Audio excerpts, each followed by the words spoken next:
Hey, it's Lance from DET study. Have you ever felt like you're doing everything by yourself?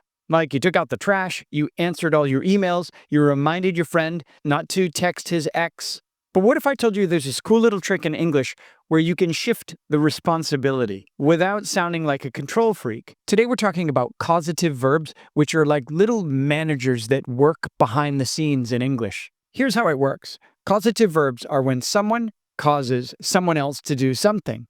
But the person speaking, they don't do it themselves, but they make it happen. It's grammar's way of saying, I didn't do it myself, but it got done. Here's an easy way to remember the formula when there's a person involved. Person 1, causative verb.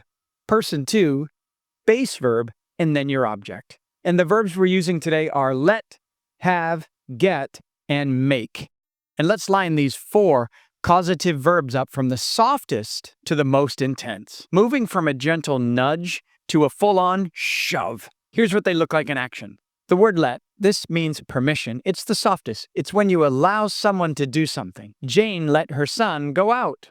There's one example. Another would be, they let the children play in the yard. There's no pressure here. It's just permission. You're stepping aside and saying, sure, go ahead. The next word is have, and this is like giving assignment to someone. And you could say that this is moderate control, to give someone the responsibility to do something. I had John fix the car. Another example would be, I had my hair cut by the barber. In this situation, you're not just allowing it, but you're arranging it. You're making sure that it gets done, but you're not doing it yourself. The next word is get, and now we're using a little bit of persuasion, and this is slightly stronger. Sometimes with a little bit of effort or manipulation. He got the mechanic to repair the machine. She got him to read more. This one takes a little bit of work. You're actually influencing someone to take action, maybe gently, maybe not so gently. It's like the big sister telling the little brother, he wasn't reading much, so I had to talk with him, and then I got him to read more by giving him a little bit of ice cream. You can see the controls that are in place. The last word we're talking about is make, and this is where you force somebody, and it's definitely the strongest. Forcing somebody to do something. The teacher made the students work in groups. Our boss made us work extra hours. There's no choice here. You're the boss. They're going to do it, whether they like it or not. So that's how it works with people, but it gets a little bit sneakier because it doesn't always have to be people as the subject of the causative verb. Sometimes it's a thing or an event doing the causing, like this. The movie made me cry. The storm had everybody running for cover. This playlist lets me focus while I study. It's the same structure. The subject causes things to happen, but now it's not even a person pulling the strings. All right, now it's quiz time. It's your turn to see if you learned anything from today's lesson. I'm going to scramble the words from a sentence that should have a causative verb. Your job, pick the version that makes sense. Number 1, here we go.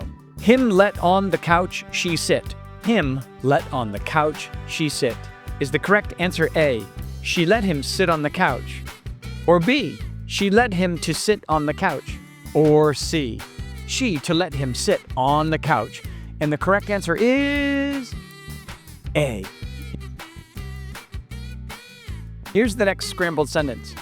What does it say? John had fixed the car yesterday. John had fixed the car yesterday. So for A, we have, had John fixed the car. B, I had fixed John the car. And C, I had John fix the car.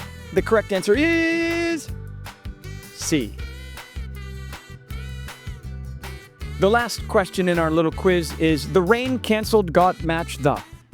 The rain canceled, hold on, let me read that again. The rain canceled got match the. The rain canceled got match the.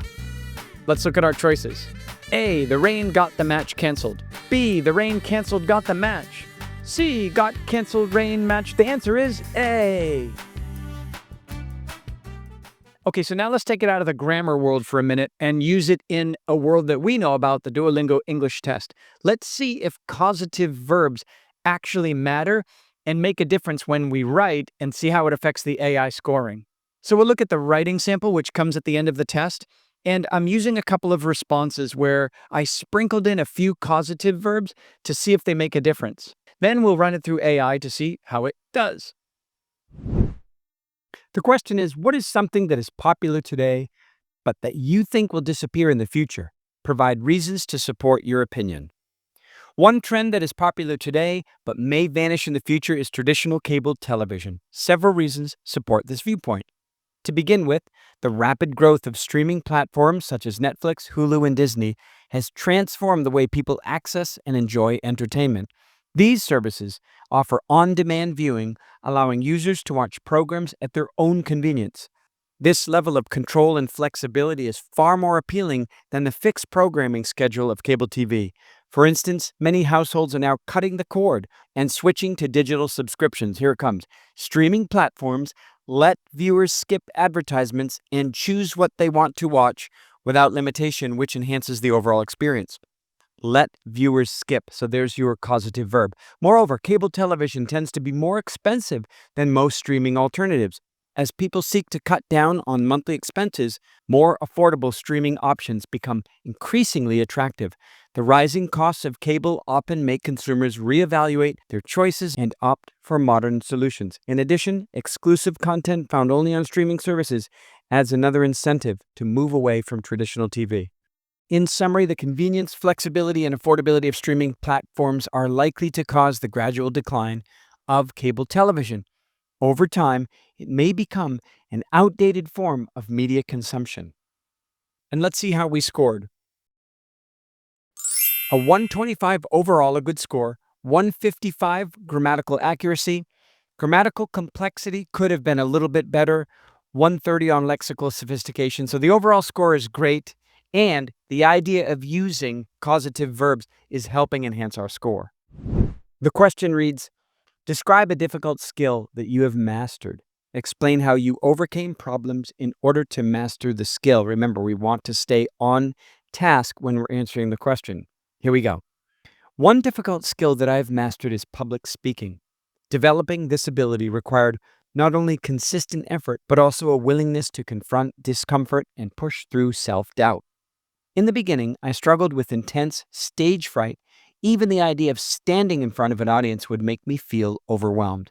To tackle this issue, I joined a local Toastmasters club, where the structured environment let me practice regularly and receive constructive feedback, both of which were instrumental in helping me gain confidence over time. A particular challenge was managing my nerves just before speaking. To overcome this, I learned and applied various relaxation techniques such as deep breathing and visualization. Before every speech, I would spend a few minutes calming my body and imagining a successful delivery.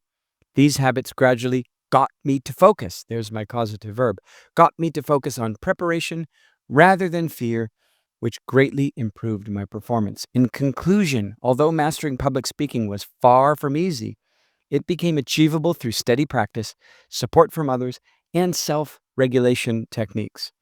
This skill has strengthened my communication and allowed me to express myself more effectively in a variety of settings. Now, let's take a look at the score that we got. A 130. Better on grammatical complexity here. We scored high on task relevance and grammatical accuracy. So the next time that you want to sound smooth or don't want to admit that you didn't do something yourself, then use a causative verb. Had someone fix it, made someone do it, let someone help. It feels pretty good. If you enjoyed this breakdown, then hit the like button or leave your own sentence in the comments and check out DETstudy.com where you can practice with real AI scoring. Check out this video or this video if you want to know more about some grammar tips and tricks that will work on the test. I'll see everybody next time, or I'll have somebody else post the video for me.